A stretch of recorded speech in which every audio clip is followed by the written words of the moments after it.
Syekh Ibnu Athaillah dalam kitabnya Al-Hikam secara garis besar, beliau mengatakan, bila Allah Subhanahu wa ta'ala memberikan kemudahan, memberikan sesuatu yang menyenangkan, cocok dengan kita, itu adalah anugerah Allah Subhanahu wa ta'ala.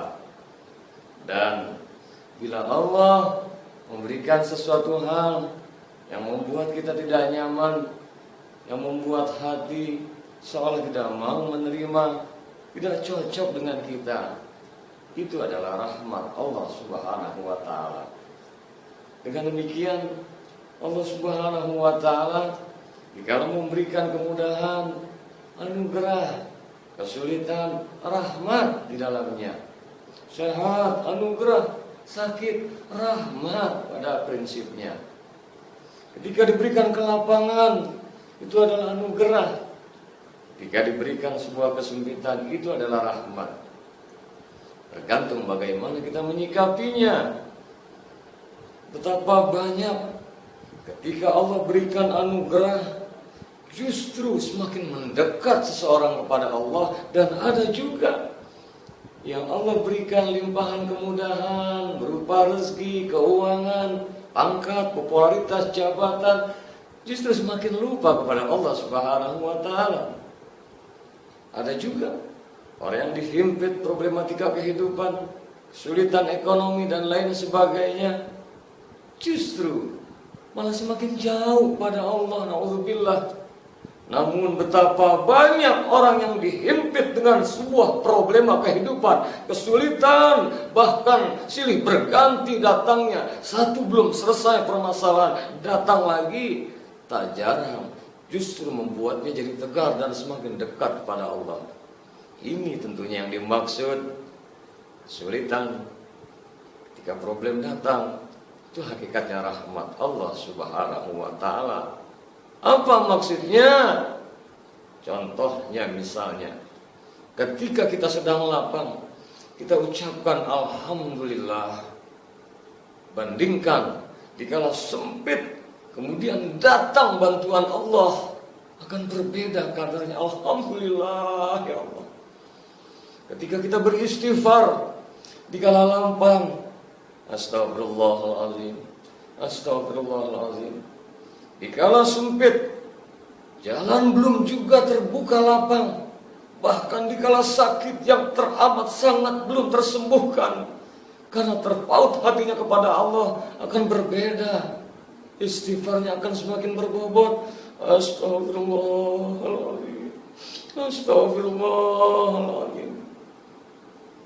Dan betapa banyak justru seseorang semakin tambah syukur setelah datangnya sakit. Kenapa? Karena dia merasakan nikmat sehat yang luar biasa setelah dia mengalami rasa sakit terlebih dahulu. Kesimpulannya adalah lapang, sempit, sehat, sakit, apapun yang kita hadapi, pada hakikatnya Allah kasih anugerah, Allah kasih rahmat. Kalau kita bisa mensikapi dengan tepat, maka kedua-duanya menjadikan pahala. Kedua-duanya untuk menguji kita. Kedua-duanya untuk mengangkat derajat kita. Yang dengannya pula selayaknya ketika diberikan kelapangan, kemudahan, kita sadar anugerah dari Allah Subhanahu wa ta'ala, maka kita harus akui kemudahan ini bukan hebatnya kita, bukan karena ketangguhan kita. Ini anugerah, diberikan kemudahan oleh Allah. Dan ketika diberikan kesempitan, kesulitan, Allah hendak menuangkan rahmatnya agar kita mampu mensikapinya, sehingga kita gapai sekaligus pahala kesabaran, pahala ketabahan, pahala tawakal, pahala syukur, pahala qanaah, terima apa adanya. Dan yang terpenting, ketika diberikan sebuah ujian kita ridho, Allah pun akan ridho pada kita. Lapang sempit, sehat sakit, mudah sulit, sama saja kalau disikapi untuk mencari rahmat, berkah, ridho Allah Subhanahu wa ta'ala. Ketahuilah, yang paling teramat sulit dalam hidup ini adalah ketika kita mengalami sakaratul maut.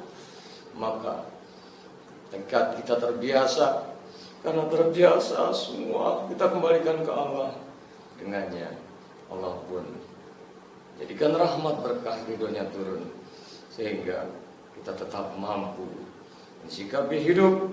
Karena dikala lapang sempit, kondisi apapun kita ingat Allah. Sakaratul maut turun rahmat Allah, akhir hayat kita ingat Allah, dan semoga dengannya mendapatlah kita kesuksesan, kebahagiaan sejati adalah akhir hayat yang husnul khatimah, la ilaha illallah. Amin ya rabbal alamin. Sikapi hidup ini, pautkan hati kepada Allah subhanahu wa ta'ala, niscaya keindahan, kenyamanan batin tetap akan kita peroleh, dan Allah akan cerahkan hati kita, insya Allah. Tiada hari tanpa pencerahan hati. Allahumma fiqil aqwamit thariq. Assalamualaikum warahmatullahi wabarakatuh.